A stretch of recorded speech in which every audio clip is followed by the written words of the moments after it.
The observation deck of the Galactic Council's quarantine facility hummed with nervous energy. Ambassador Vorn stood with his forearms clasped behind his back, his crystalline eyes fixed on the reinforced viewing window below. The Velkari diplomat had witnessed many strange things in his 3 centuries of service, but nothing quite prepared him for what the humans called animal husbandry. "This is madness," he muttered, his translator rendering his clicks and whistles into standard galactic. "Those are Rixthur cubs, apex predators. Their kind has devastated colonies across 4 sectors. Beside him, Captain Z. Akara of the Enforcement Corps nodded, her scales shifting from green to anxious yellow. The human was warned 3 times, in writing, with visual aids showing the casualty statistics. Below, in the containment arena, 6 Rixthur cubs paced along the electrified gate. Each one stood nearly 2 meters tall despite their youth, their obsidian scales gleaming under the harsh lights. Rows of serrated teeth lined their elongated jaws. Their claws capable of rending starship hull plating scraped against the reinforced barriers with sounds that made Vorn's antennae flatten against his skull. And walking toward them, utterly alone, was the human. Her name was Kira Reeves, a xenobiologist from Earth who had arrived 3 months ago on an exchange program. She wore no protective gear, no neural dampeners, no stun weapons. Just a simple gray jumpsuit and boots, her dark hair pulled back in what humans called a ponytail. "Someone stop her," Shara hissed. "This violates 17 safety protocols."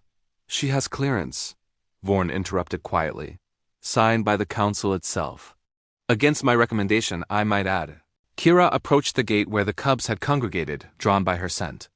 Their eyes burning amber orbs that had been the last thing countless sentients ever saw tracked her every movement. Low growls rumbled from their throats, a sound that could liquefy the courage of trained soldiers. The human stopped 3 meters from the gate. "Hey babies," she said, her voice soft and warm. "Who's hungry? Is it you, Bandit?" "You look hungry." Vorn's translator struggled with the strange tonal quality of her words. There was something in her cadence that bypassed logic entirely, something primal and inexplicably soothing. The largest cub, the one she'd apparently named Bandit for the distinctive marking across his eyes, pressed against the gate. His claws, each one the length of Vorn's forearm, flexed and retracted. The gate groaned under the pressure. "This is it," Zeriara whispered. "She's dead." "I'm calling medical." Kira reached into her satchel and produced what appeared to be slabs of synthesized protein. The cubs went into a frenzy, slamming against the barrier. Alarms began blaring. Red lights flooded the arena. And Kira laughed. Okay, settle down." She touched the gate's control panel. "Manners first. Sit." Vorn's breath caught. She was deactivating the barrier. "No," he started forward, but the deed was done. The gate slid open. 6 apex predators, combined weight nearly 2 metric tons. Explosive power capable of breaching reinforced positions, and they sat. Not perfectly, not immediately. The smallest one, which Kira called Pebble, took 3 tries, and Bandit's haunches kept lifting as he trembled with barely contained excitement. But they sat. "Good boys, good girls," Kira cooed. She tossed the protein slabs, and the cubs caught them mid-air with snaps of their jaws that could have severed limbs. Now, who wants to practice recall? She walked backward into the arena's center. Every instinct Vorn possessed screamed at him to look away, to not witness the inevitable carnage. The cubs finished their treats in seconds. 6 pairs of amber eyes locked onto the human. Muscles coiled, claws extended. "Bandit," Kira called. "Come." The largest cub exploded forward, not with the predatory lunge Vorn expected, but with something else. Something that looked almost like ... joy? The creature bounded across the arena, closing the distance in seconds, and then he pressed his massive head against Kira's chest. The force should have knocked her over. Instead, she braced, laughed again, and scratched behind his audio receptors. A sound emerged from the Rixthur that Vorn had never heard in any xenological database. A rumbling, rhythmic vibration. "That's called purring," Captain Jara said quietly, consulting her datapad with trembling fingers. "Apparently humans have similar predators on their homeworld that do this. They call them cats, though those only weigh 5 to 10 kilograms. One by one, Kira called each cub by name. Pebble, Shadow, Wraith, Nova, and finally Tiny Spark, who was barely larger than a human child but could still bite through titanium alloy. They came, not with the cold efficiency of trained war beasts, but with something that looked disturbingly like affection. Soon, Kira was buried under a pile of apex predators, all of them vying for her attention, her touch. She laughed and scolded and praised in equal measure, scratching scales and dodging enthusiastic licks from tongues that could strip flesh from bone. "Explain this," Vorn demanded.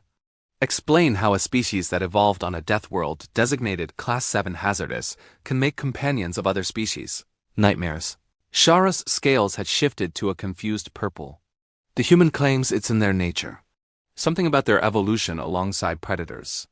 They didn't just survive alongside Earth's apex species, they domesticated them. Wolves, big cats, even creatures called bears in some regions. But why?"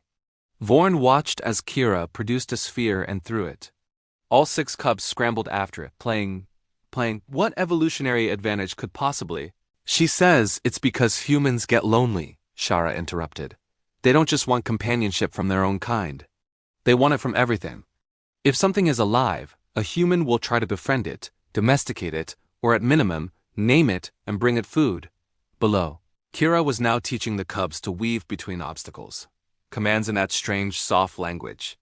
Rewards of physical affection and treats. Corrections that were firm but never cruel. "Command is going to want this weaponized," Shara said quietly. "Of course they will."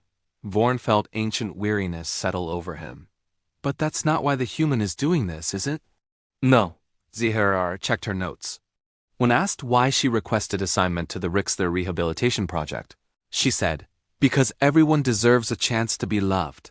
Vorn watched as Bandit, a creature bred by illegal geneticists to be an unstoppable killing machine, gently placed his enormous head in Kira's lap while she examined a crack in one of his scales, the tenderness in her movements, the trust in the creature's posture. "Humans," Vorn whispered, "are either the galaxy's salvation or its eventual doom." "Perhaps," Shara replied. "They're both." Below, Kira called all 6 cubs to her side. They came instantly, forming a protective circle around her as she led them back toward their enclosure. Tomorrow, she would do this again. And the next day, and the day after that. Because that's what humans did. They took the monsters of the galaxy, called them by name, and taught them that they could be something more.